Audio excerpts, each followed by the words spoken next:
Welcome to Inflection Point Podcast, where we cultivate change from the inside out as we ponder the Cairo question. Will Cairo have to protest in his lifetime for the birthright to freely and peacefully exist in the skin in which he was born? We stand on the belief that dismantling racism goes beyond laws and legislation or politics and economics. Here, anti-racism activation is presented as an inside job where personal transformation and accountability impact social change. So take a seat at the anti-racism activation table with Inflection Point Podcast. Well, hello to our audience, and thank you for tuning in to the latest episode of Inflection Point Podcast, where we are dedicated to anti-racism activation and the art of listening in authentic conversation, engagement, action, and accountability. I am your host, Anita Russell, and here's a quick hello from co-hosts Mavis Bauman and Gail Hunter. Hi, I'm Mavis Bauman. I'm so glad you're here. I'm Gail Hunter. I'm glad to be with you tonight. Excellent. So if you have been following us, you know that our theme for 2025 is community engagement and the grassroots of change. So throughout the year, we explore the stories and the strategies and the success of community-driven movements that are actually making a difference. So our episodes focus on both theory and practice, which allows the audience to gain some insights that they can apply in their real world community engagement efforts. So this is designed to be a resource, if you will, for people out there who are doing work in these types of spaces. So in this particular episode, we break down how equitable engagement goes far beyond simply good intentions. Everybody has good intentions, but this is something different, and it requires something a lot more powerful. And so we're going to talk about equitable engagement and gaining that traction in fields that are ranging from community development and education to corporate leadership, public policy, and all of these different areas. But what we're seeing is that sometimes it's treated as a checklist rather than a transformational practice. So we're interested in those organizations and those people who are dedicated to doing this work as a transformational practice. So kind of centering the conversation around justice, listening, sovereignty, and shared power to reclaim the deep roots of this work and highlight what true equity actually demands. So we're looking at it kind of from that cultural grounding, outreach to build inclusive leadership and teams and all of that sort of thing. And the idea is to show up better, to listen deeper, and to co-create more just outcomes. So let's just dive right into our conversation for this particular episode. And so the major topic is the heart of equitable engagement. What is equitable engagement, really? So we begin by defining what engagement actually is and why is it critical. And when you think about it, the word equity is not just a trend. A lot of people think, oh, we're sort of on this equity thing right now.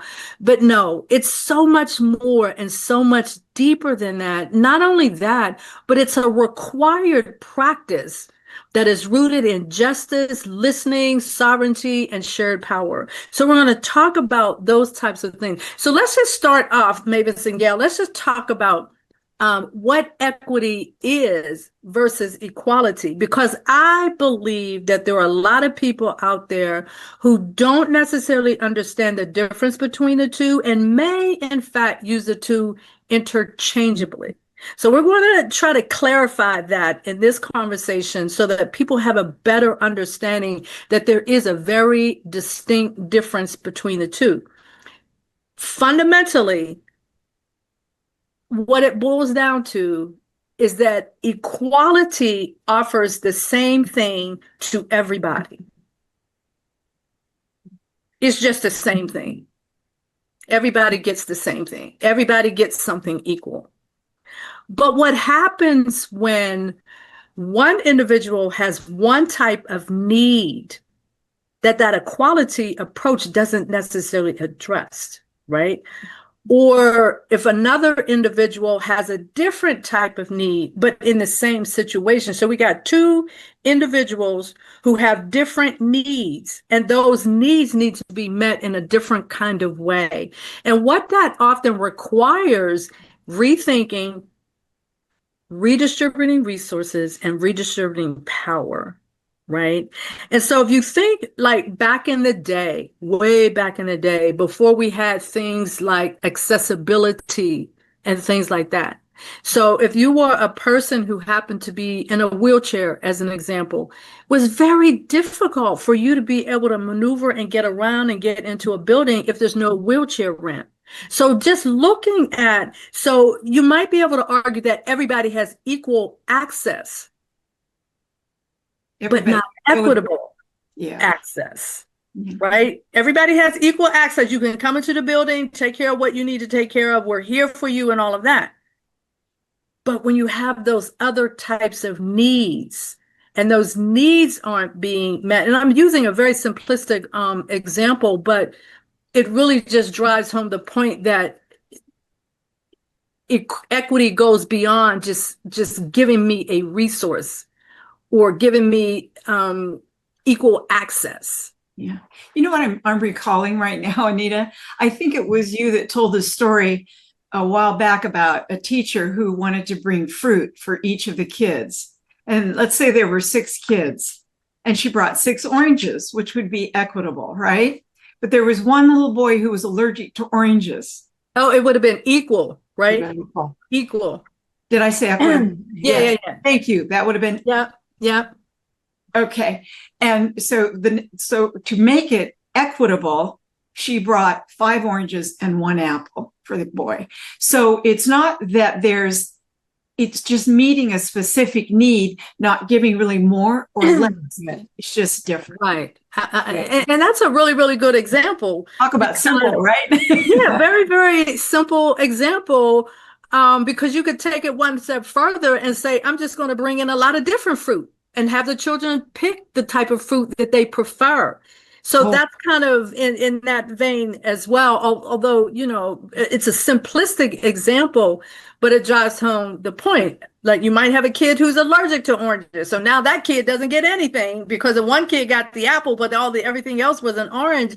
But it speaks to the necessity of understanding people. Mm-hmm. What are their experiences? What is their narrative? Gail, you have some thoughts? Yeah, I was going to say it's not about expecting, or it's not about assuming that everyone is not allergic to oranges or whatever, but it's really looking at addressing that individual person and making sure that things are equitable for that person or that group of people.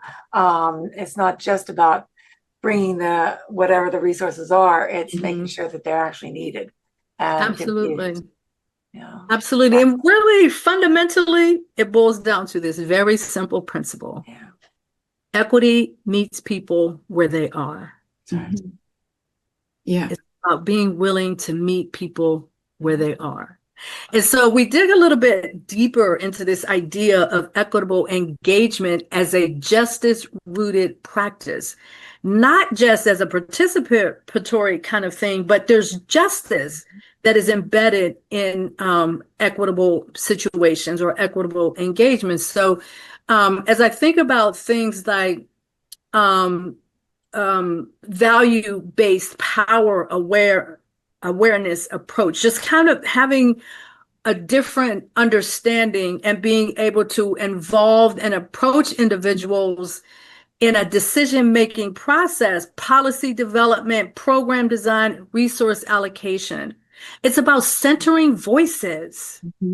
Like that kid with the apple, his voice was different from the kid who, didn't have a problem with eating the orange. And again, these are very, very simple examples, but I think they really kind of drive home the point. So it's centering voices, it's centering needs, what are those lived experiences that are different. And so even if you have a bunch of a classroom, let's say a classroom, and most of the children in the classroom are from one particular diverse group, if you would, right? Or one particular marginalized group. Even within that sameness of them belonging to a certain group, there's differences there. Mm-hmm. Right. And so it's moving away from this idea of thinking, well, all the Black kids need this, all the white kids need this, all the Native kids need this. It's moving completely away from that, centering voices, centering those needs and those lived experience. My culture is different. And so in my culture, I don't eat that particular thing. Good point. So it's, go ahead. Yeah. I was just saying that's a good point. Since I'm talking, I'll just interject the idea that when people think about equality, they often jump to communism where everybody gets the same thing. Yeah. I just want listeners to think about equity different from that. It's not that everybody gets the same thing. It's really focusing on needs and getting more deeply into understanding a community, a society. It's taking the time and looking and listening to what the people of the community need, or whatever the population may be, and addressing those desires or wants or needs, and most of all the needs, that it's just pertinent to that community. May not be pertinent to the next community, but it's pertinent to that. Exactly. Mm-hmm. And you're hitting the nail right on the head, Gail. Just because we're all brown, so to speak, doesn't mean that we're all exactly the same. So within the context of that brownness, you can be Hispanic, you can be a Black person, you could be a Native person, and each one of those groups fundamentally differ on so many levels, culture, everything. So when you're operating under a system that kind of sets this particular group over here as the group that's kind of in charge or defining everything, and then all the other individuals that don't fit into that group, their needs are not met. They're marginalized. They're pushed to the sides. And there are so many different examples that I could think of that kind of demonstrate that. One of the things that we're going to talk about a little bit later on is this idea of using standardized testing, right? And standardized testing simply doesn't work for everybody if the test itself is devised by people in the dominant culture, if you will. Then the expectations of what the answers are and all of that are going to be reflective of that dominant culture. But then when you've got other groups of people that don't do that same thing in their community, in my house, we don't have that. And so how am I supposed to look at this thing that I'm being tested on and be able to be successful? So you end up with situations where, okay, this group of kids looks like they just don't have the capacity like this group of kids does. But when you think about it, the test was kind of slanted towards this group of kids over here, and this group of kids, like, I don't even know what half of the words are that they might be talking about. Well, and they've done lots of studies on that to really show the difference of how that is affecting groups of kids that don't have the same language or culture or experience as other kids. And so that's very biased. And so it's not an accurate assessment of their cognitive or intellectual abilities at all, or what they've even learned. Yeah. And then resources can't be equitably distributed. Exactly. Because they're already off. They're already off what the needs are. Right. And Listen. then the idea of equitable engagement is also about redistributing power. Not that you get less, but you're allowing someone else into that space to be able to share, right? And to be able to redistribute some of those things that are missing over here. It's about building trust and co-creating ownership, not just ownership of resources, but ownership of the outcomes. So if you think about the example that we're just using here with the standardized testing, somebody has to own the outcome of that. And so if you're the person who is delivering the standardized test, right? you could easily fall into the trap of looking at this particular individual as being less than because they didn't perform in a way that you may have hoped or expected until you start to dig in and see what are some of those differences that are there. And if the test is designed by the dominant group, then it's going to reflect the culture and the norms of the dominant group. Right, right. Right? And so therefore it is biased. It's going to always be biased. Absolutely. Yeah. Absolutely. And that's a major, it's just a major hurdle, major problem that needs to be addressed. I mean, and it's not a new problem. It's not a new problem. This is a conversation that's been going on for decades. Mm-hmm. Exactly. Yeah. So let's move on a little bit and think about what are some of those key characteristics of equitable engagement. So that's really what we're talking about is how do you engage equitably on a daily basis in all the circles that you move in as an individual. And the first one is centering lived experiences.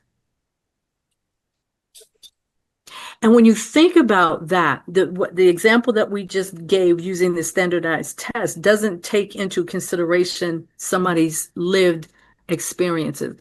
What are those people who are most impacted by a particular issue? Are those individuals recognized by the experts, right? And engagement methods that prioritize listening, storytelling, and co-creation over consultation. It's really taking those efforts to really dig in and understand where are you coming from and how can I best help you get to where you would like to be.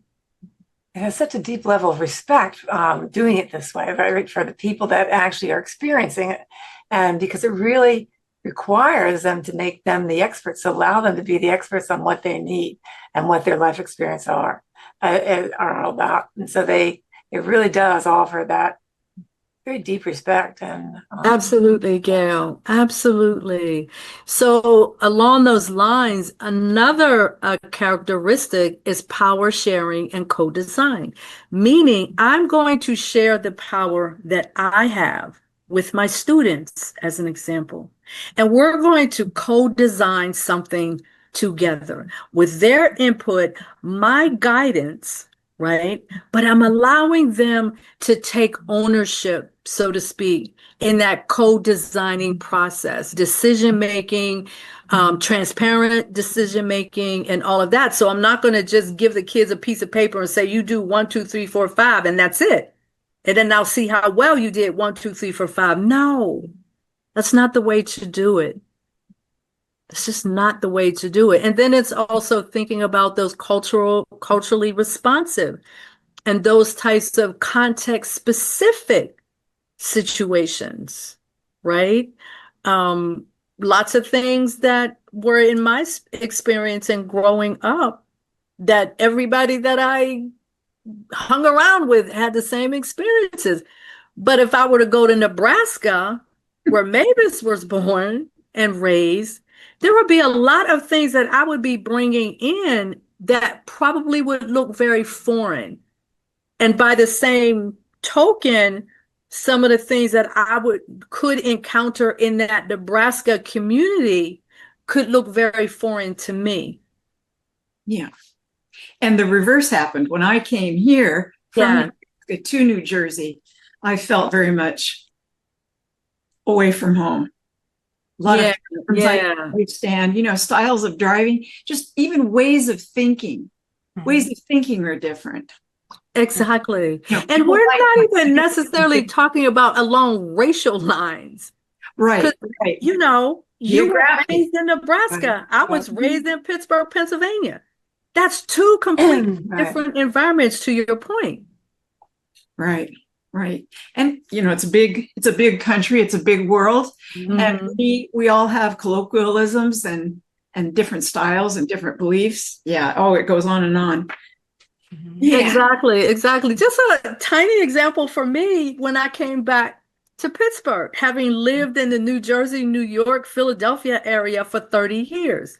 When I came back to Pittsburgh, as an example, when I used to use Ubers, like I'd have a conversation, and probably within like 5 minutes of the conversation, they're asking me, "Where are you from?" Because a lot of my mannerism, the way I speak, and all of that, now it's been flavor. I still got some Pittsburgh in there, but I got a little bit of New Jersey and all of that. And so I started to sound foreign, if you will, in their ears. So it was like, well, where are you from? Wow. That kind of thing. And that's just a tiny example. Right. Yeah, that's just a tiny example. And then thinking about what are the traditions in those communities that can be very, very different. And I think one of the experiences that I've had, again, is just, so for example, Mavis, when we went, and I talk about this all the time, when we went to South Africa, when we went to Rwanda, completely different, complete everything, like just everything completely different. And so I could have easily just kind of freaked out, like, oh my gosh, this is too different for me. But that's not how I flow. I'd like to think that I have a very equitable mindset, a very equitable personality. So I can basically go into just about any environment and eventually get to a place where I can feel comfortable. I can communicate with those individuals and they can communicate with me. That's the fun part, right? Everybody, that's the fun part, to learn different things, different ways, different foods, different everything. You have to be open to doing that, to experiencing, to really. Oh yeah, absolutely. What your environment is, absolutely, and their culture. Yeah, true. Very true. So then the next one is accessibility and inclusion, right? So engagement is accessible across physical, linguistic, and digital barriers. So you have some kids that are in rural communities, they don't have access to the internet the way somebody in a more urban community might have. Right. And so when you start thinking about those types of things, or thinking about, for example, in New York City, you would think everybody has equal access to the internet in a place like New York City, but they really don't. Right. So, for example, in the Black communities, the way that they even deliver the digital products, your services and all of that is different. And I learned that from being there with my daughter. And that kind of thinking flows all the way back to redlining. Right. So you see how these different things are interconnected, even though we're all the way over here in 2025, but there are still so many things that are a part of our lives that connect us back to something like redlining. Or racism, all the way back. Yeah, exactly. So when you think about this whole concept of equitable engagement, this is not just, some surface driven kind of thing. This is some deep stuff.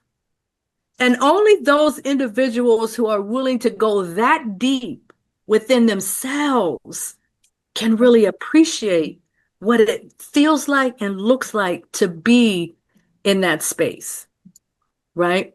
And then you have a structural awareness, accountability, and evaluation, like all of these different items, all of these different aspects, all of these different angles that are all related to equitable engagement, right? And so I just got the note that we have 5 minutes left. So we had a feeling that we weren't going to be able to get through all of this stuff, because this stuff is so intriguing and it's so deep, and it's not stuff that you can just kind of gloss over in a minute or two.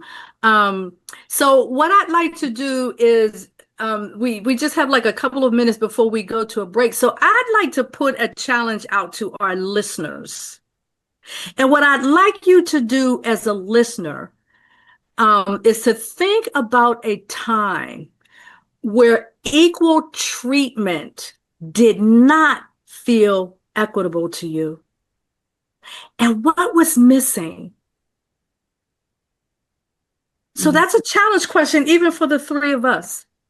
A time when equal treatment didn't feel equitable to you. or so-called equal treatment didn't feel equitable. For me, I would say when I was younger, and the whole idea of changing schools around so that everybody had an equal chance or equal footing with their education and all of that. So when I was in going into the going into the ninth grade, I experienced a merger. You've heard me talk about this before. I've experienced a merger. And so that was intended to equalize everything. So now I'm going to get the same equal education that the white kids had already been getting in the neighboring community. But it didn't feel anything like equal to me. When I got there, like we knew beyond a shadow of a doubt, they don't want us here. So there was nothing equitable about picking me up out of my environment and putting me over here because you're kind of trying to balance some stuff out. And it was a massive failure. That related to integration, right? Right. Yeah, exactly. Yeah. Exactly. Exactly. That's why it didn't work very well. Exactly, because it wasn't about me. Like, what do I really need coming from my own neighborhood school where I grew up? I knew my teachers. My math teacher lived over there. The principal lived over there. They were a part of our community. That was all taken away from me in the name of equalizing education. It was a failure. It was. Yeah. It was a failure. I have a silly example that's quick. Getting on a plane. Mhm. I need more leg room. So all those seats Yes. were maximized for profit. And it's just miserable. And I wish that there was some way that they could adjust all of them. You can pay, but that's not exactly equitable either if you don't have the resources. Right. So yeah, all of a sudden I just felt squished in a plane seat. Right. And what you just described is another thing that's related to standardizing everything. And so, but the problem is that it's not standardizing towards human comfort, it's standardizing towards profitability. Mm-hmm. That's what the issue is. It's standardized for profitability. Right. So, Gail, you had some final thoughts before we go to break? No, just on what Maeve said. I mean, it's really basing it on it's what a norm is, but the norm does not include everybody, right? And so whatever that specific issue might be, if anything is based on what that quote norm would be, it's not going to be equitable. It's not going to be really listening to who is going to be there and the totality of the people and differences. There's nothing equitable about the solutions for that. Yeah. There's only monetary solutions. And that's a really good point. The airlines one day. But maybe that's a really good point, because you have to have an equitable mindset to come up with an equitable choice or equitable design for whatever that thing is. But if you don't have that already built inside of you, it's not going to show up in your solution. It's like impossible that it would show up in your solution. The mindset has to be there. Yeah. Okay, so we're going to take a break now, and then we'll come back and continue our conversation.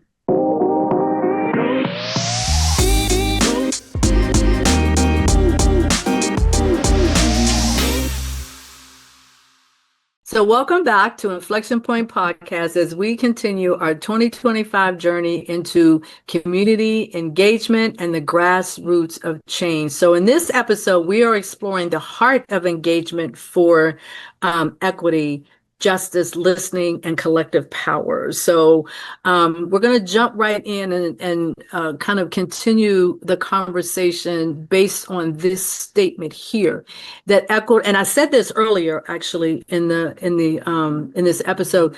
Equitable engagement is movement beyond consultation. right? So if you think about a consultation, you go into a consultation with a doctor or lawyer or what have you, and you're going there because you're there for them to give you something, to give you some information that can help you to move beyond whatever your situation is. But equitable engagement is very different from that. And it's a shift when you think about who holds the power, who defines the truth, and who decides what liberation actually looks like. Like, who's making those decisions? So if we explore the power of co-design and the need for systemic truth-telling,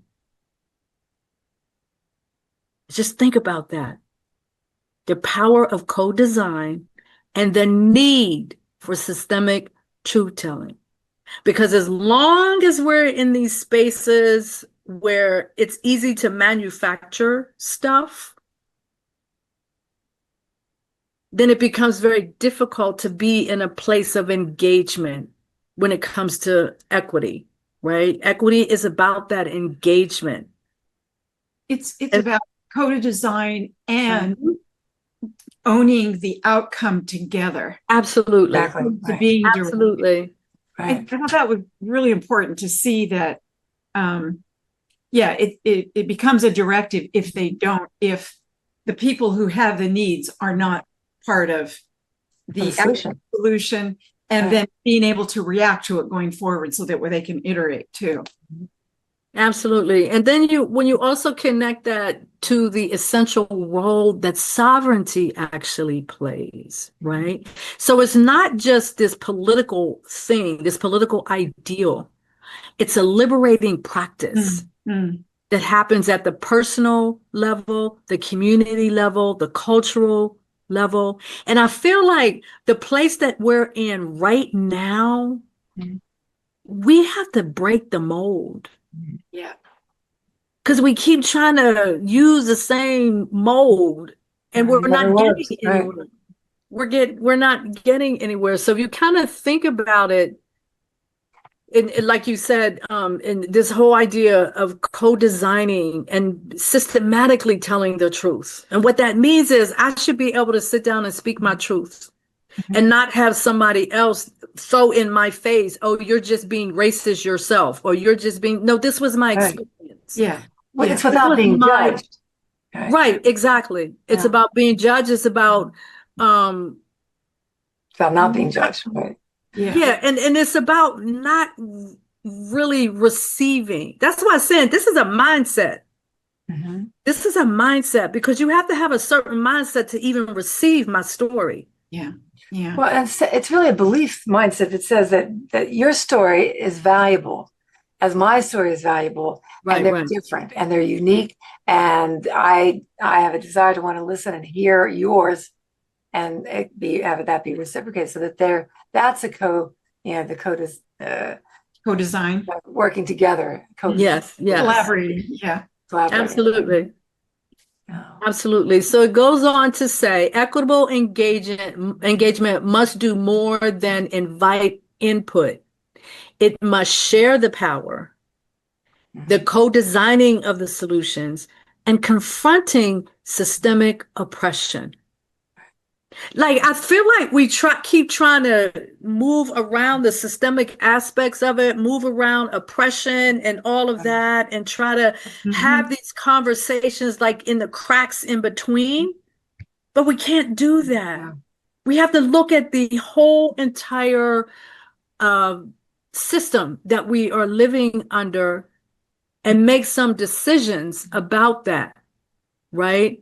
And it's about institutions, businesses, organizations as a whole, right?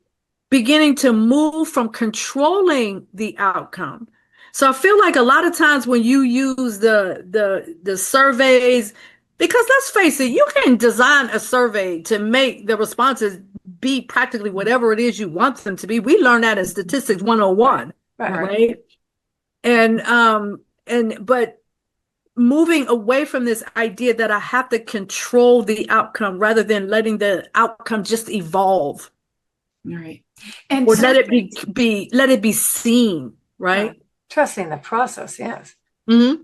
Surveys Absolutely. don't tap creativity, which Yeah. is where we have to go to Right. handle these problems in a different way, to use not even a mold, something far freer than that. Well, and surveys are limited. They confine everybody into Right, some box, exactly. right? So that can't be. Yeah, so Not gonna be helpful. just Yeah. think about it. How many times have you taken a survey and it's like, well, none of these are my response. Right.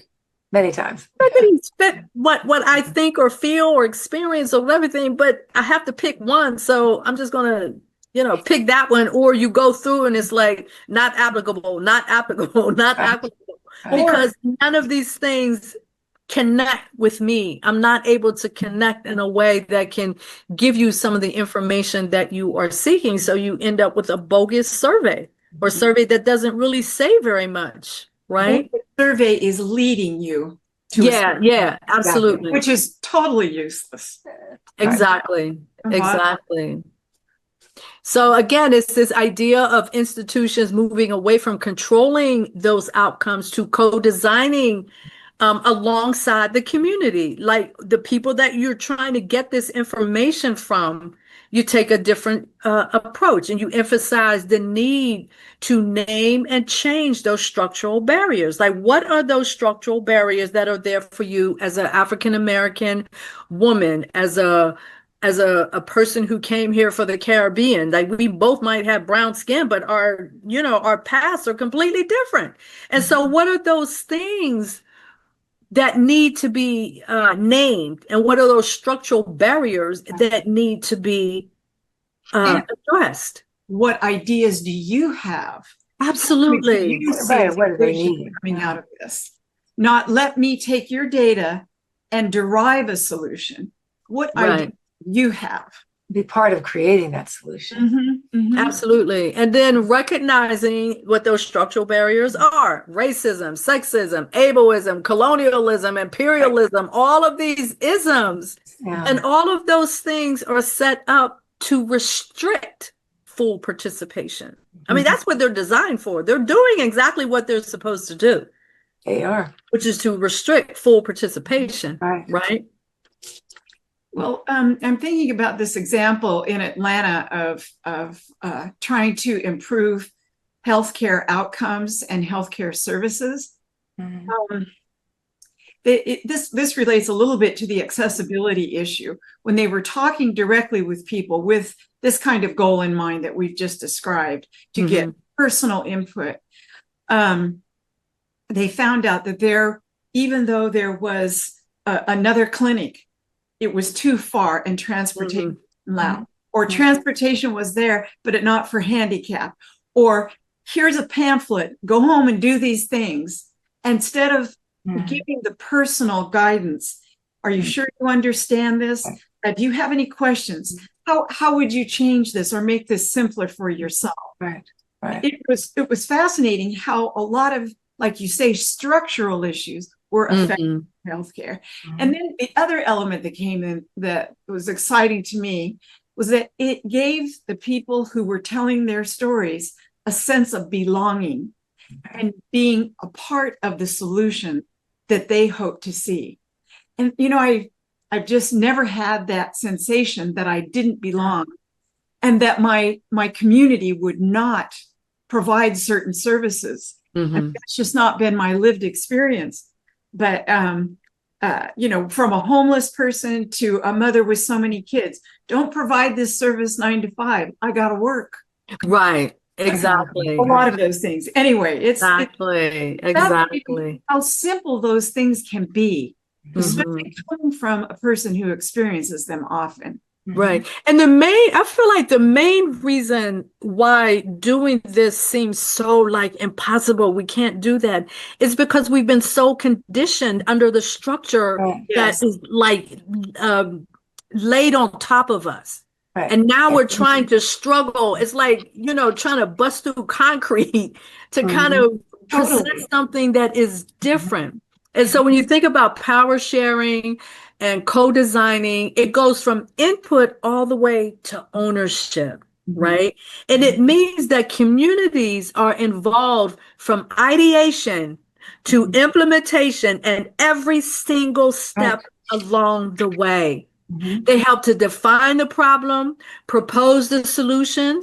They hold that decision-making authority. So they're not just there as an advisor, or I'm just in this advisory role. So just so you can get a sense of what I think and what I feel, and then you walk away and I have nothing else to do with it, right? Engagement without shared power is extraction.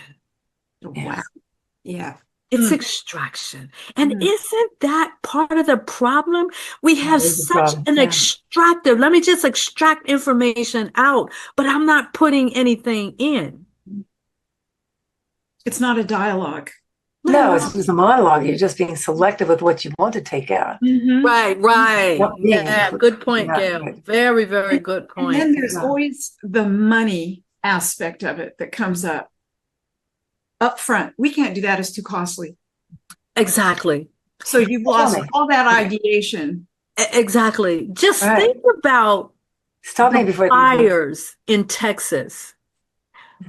When they reported on the meetings, the city council meetings that they had been having about putting in warning systems. And for a person to stand up and say, well, you know, I really don't want that siren in my neighborhood. Yeah. That's not power sharing. That's not co-designing, because I'd be willing to bet that every single person who lost a loved one in those floods wishes they had had a siren. Right. There could have been. Yes. It could have been. It should have been. Exactly. Right. And they chose not to. Yeah, exactly. And it became this political decision, to Mavis's point. Oh, we don't have the money. We don't have this. We don't have that. And now you have close to two and you put a value on their lives, people's lives and children's lives. Absolutely. Absolutely. It's just very sad.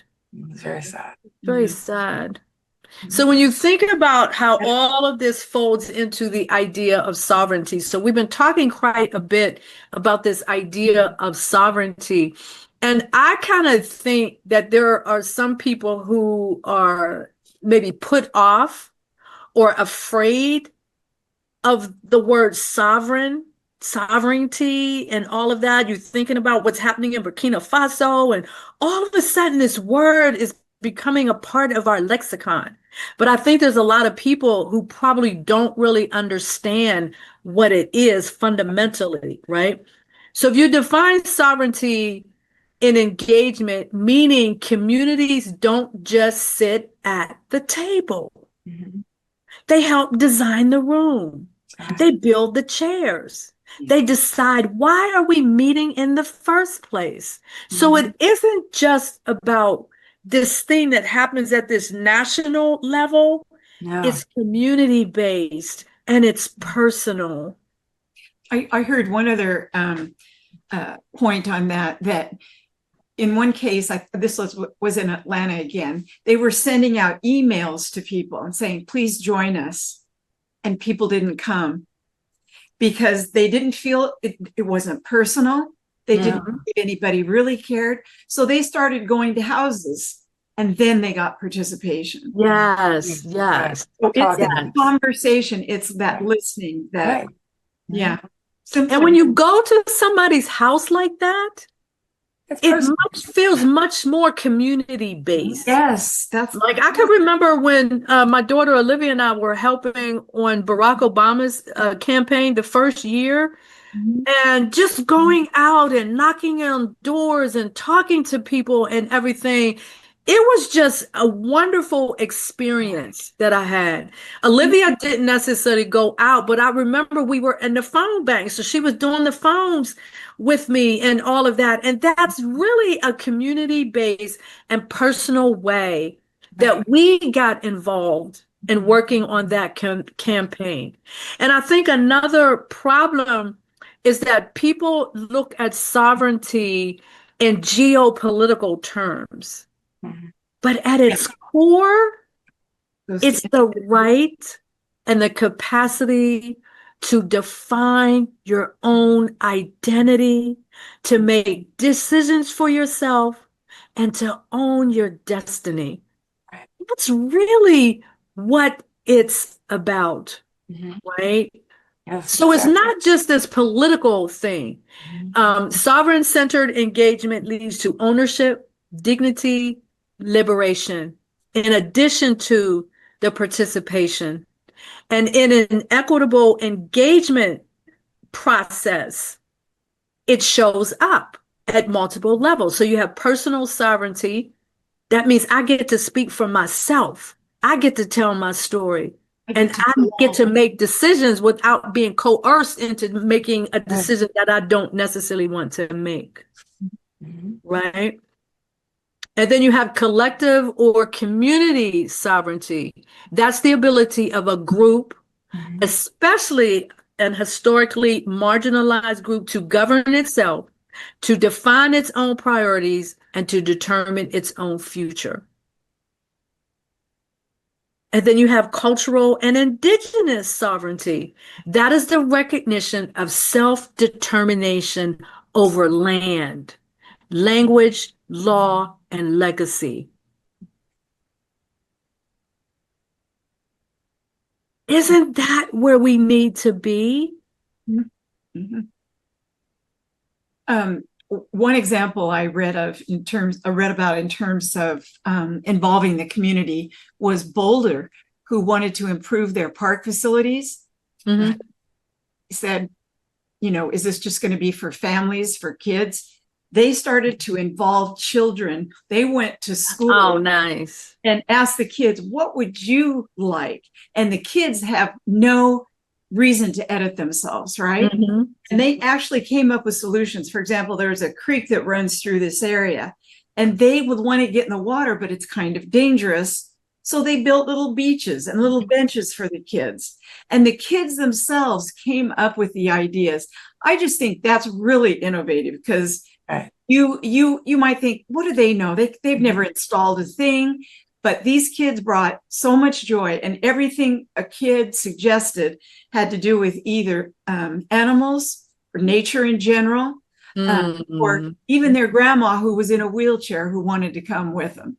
This has got my grandma can come up. The way that they're thinking, that's a group we don't talk very much about, is just children and the resource that they are, the ideas that they. Absolutely. They have great ideas. Yeah. Absolutely. Boulder, Colorado did that.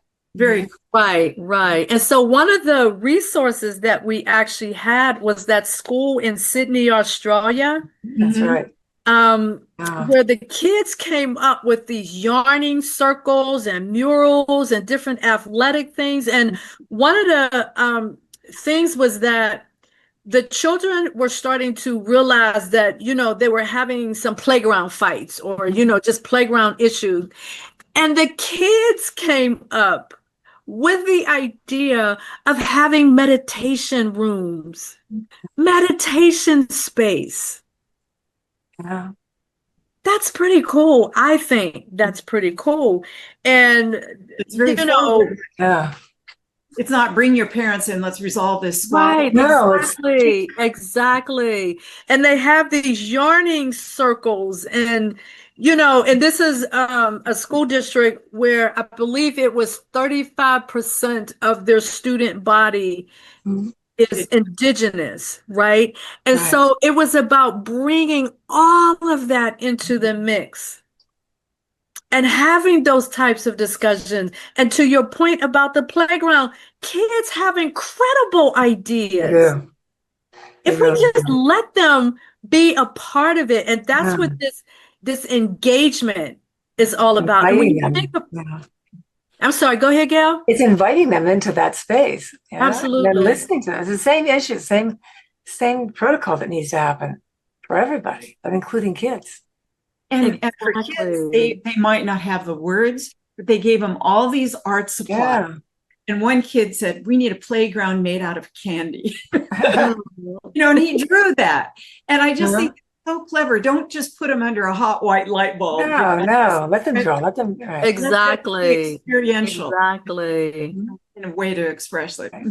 And so we're winding down in this episode.